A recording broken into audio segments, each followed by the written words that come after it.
A neuroscientist has made a lot of strange discoveries over the course of his career that made him rethink everything. Part of her brain is coming out, and it didn't seem to make any difference in her conversation. Not a religious thing. Then it does get religious because it gets personal. Do humans have a really robust idea of free will? Or are we all kind of just determined like a chain of dominoes? I'm Brett. Welcome to One Life Network, where I'm going to be joined by my One Life colleague, Dr. Braxton Hunter, and we are going to check out a clip from an interview by Sean McDowell. That I love this clip because Dr. Michael Egnor shares evidence for God that goes beyond kind of the normal stuff that you hear. It has a little bit of everything, science, devotion, spiritual things, evidential stuff. So let's check this out. I was born into a kind of a non-religious family as a child, and I fell in love with science at a very early age. And I thought that all the mysteries of life, all the really meaningful things that one could be discovered with science.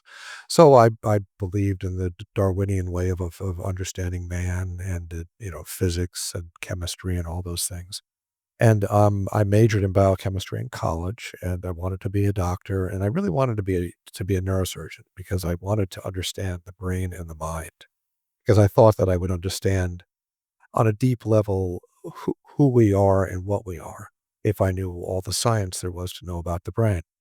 So I graduated from medical school. I trained in neurosurgery and graduated from my residency in 1991 and went out and practiced as a neurosurgeon. And a number of things happened to me as a neurosurgeon and as a husband and a father that changed the way I look at the world. And As a neurosurgeon, I began finding patients who had large parts of their brains missing. A good example was a little girl who was born with only about half her brain. And I counseled her family that this didn't look good. I couldn't be sure how she would do, but it didn't look encouraging. And as she grew up, I followed her, and she was normal at every stage of development. In fact, rather bright. She's now in her mid-20s and a vibrant, normal young woman, has a great job. Her mother says she's too smart for her own good, and she has half a brain. I have a number of other patients with major parts of their brains missing who were really okay, were really fine.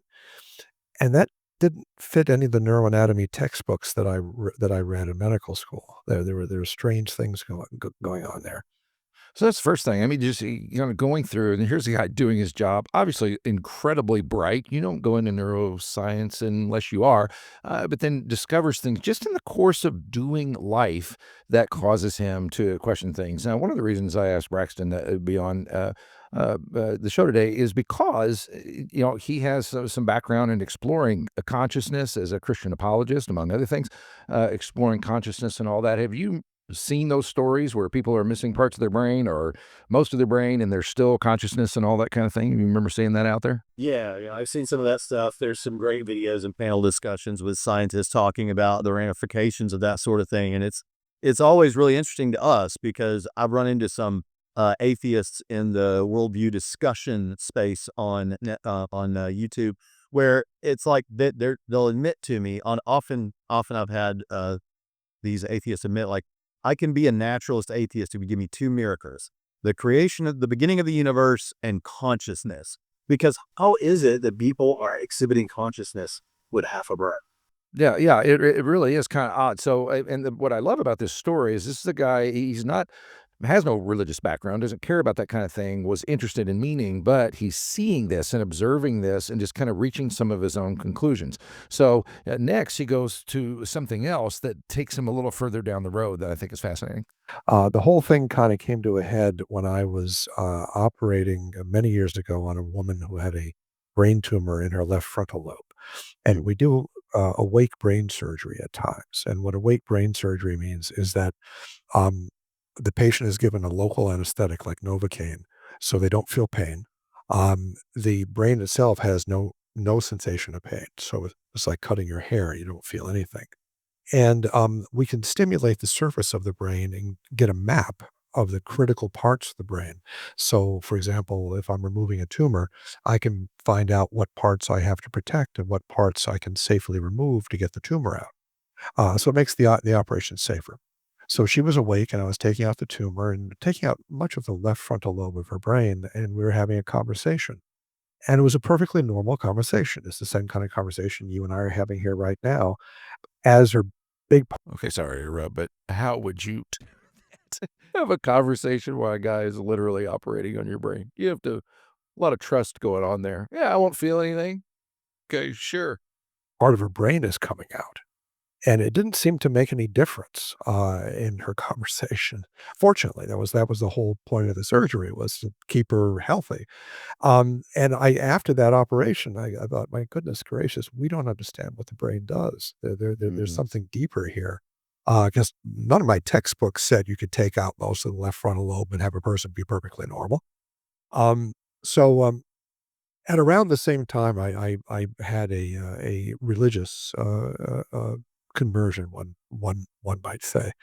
Um, and it was related intellectually to some of my doubts about Darwinism. I began reading, more deeply about the Darwinian explanation for how we became human, and it struck me as pretty weak science, and I thought it was pretty bad science. I didn't look at it at that point from a religious standpoint. I just thought of all the scientific disciplines I knew, this is the one that I think was the least rigorous. Um, but I have 4 kids, and when my, youngest son was born, the first couple months of life, he wasn't making eye contact, and he wasn't smiling, and he wasn't behaving as if he, understood my wife and I to be people. We were like objects to him, and I became frightened that, he was autistic, and autism has always terrified me, the idea that you have a child who you love and want to connect with, and they don't even know you exist. You're just like a piece of furniture to them. So I was quite frightened of it. We took him to, some neurologists, and they said, "It's too young, he's just a few months old, you really can't be sure." So by the time he was about 6 months old, he still wasn't making eye contact, and wasn't really interacting with us, and, I was seeing a consult, a patient at an outside hospital. It was a Catholic hospital, and I was at a point where I was emotionally really, really distraught by this. I was thinking, I'm never gonna love my son. I'm never gonna have my son love me. He's never gonna know me." So after I saw the consult, it was late at night. There was a chapel in the hospital, so I stopped by the chapel, and, I went into the chapel, and I got down in front of the altar and prayed, and I said, "God, I don't know if you exist. I don't make praying a habit, but if you do exist, could you take this away from me, please? This is something I can't deal with. I can't have my son be autistic and not know me." And I heard a voice, only time in my life I've ever heard a voice, and it was very clear, and it wasn't me saying it. And the voice said, "But that's what you're doing to me." Whew. So I said, I kinda collapsed, and I said, "Okay, I won't do it to you anymore. I won't be autistic to you, and, but please make my son not autistic to me." So, went home, and a few days later, was his 6-month birthday, and he was perfectly normal. He's perfectly fine. He's currently a law student and anything but autistic. Uh, Well, that's what's so powerful because so he moves from this just experience and a guy doing his life. He's not trying to interpret things religiously. And then, second, he does go into textbooks and he starts looking at Darwinism and what it's telling him. He just is not respecting the science. Again, not a religious thing. But then it does get religious because it gets personal.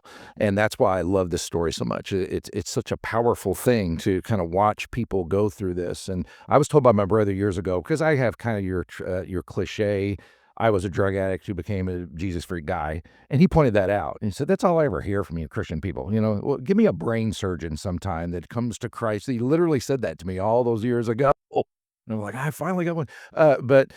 So as you hear that in your own experience, and Braxton's done debates, and on his channel, he's really responded to a lot of atheist arguments and all that. How does that strike you? Because I don't think you'd ever seen the story, right? You just No, that's beautiful, and really the idea that, "Well, you're doing that to me." I think a lot of times it would change our prayer life if we think, well, and whatever thing is going on that's causing a problem, am I doing that same thing to God? And also with your kids, man, when your kids are facing something or it's a problem with your kids, it opens you up real fast to other options out there.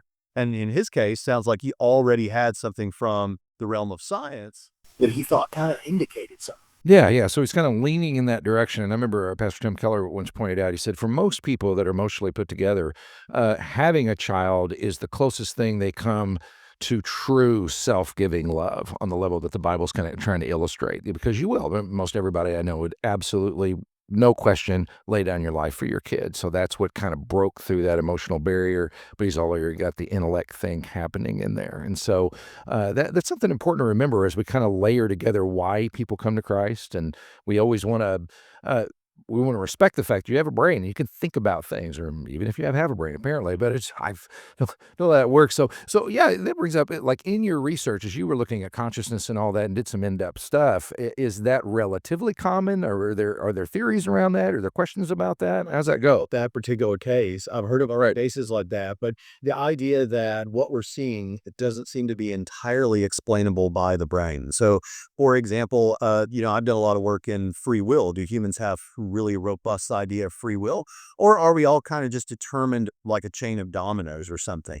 And well, what this guy Benjamin Libet did a bunch of experiments sometime years ago, and determined that it looks like that we with that the decision is made in the brain from looking at scans of the brain before the person becomes consciously aware that they've made the decision. So it's all just done by your brain, except for the fact that he didn't conclude we don't have free will, but that we have free won't. Yeah, your brain serves up an option, but you can reject it. And that seems to be something that transcends just what's going on.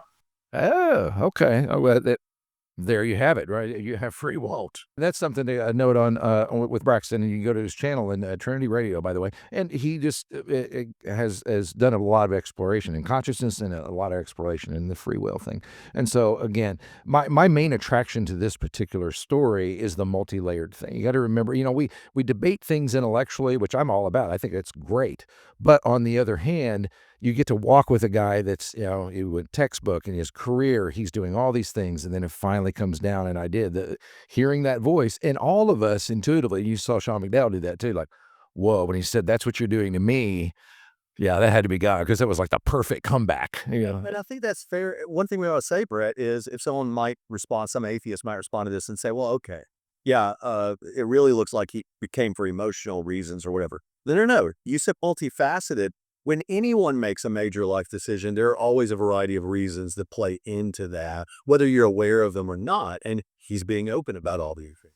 Yeah, and one of the things I'm passionate about is building confidence in people in their faith in the modern world, and this is a great example of someone. Obviously, he graduated from Columbia University, goes in neurosurgery, extremely bright. You can't do that without that, but he can also think openly, question things, travel, and have also that experience with God. And it's not only one thing; it's lots of different things coming together. Because I think that's how God's made us. I mean, He's made us as everything from biological to physical to spiritual to mental and intelligence and all the rest. So, with that in mind, hope that helps. Hope that does build confidence in you. We'll see you next time.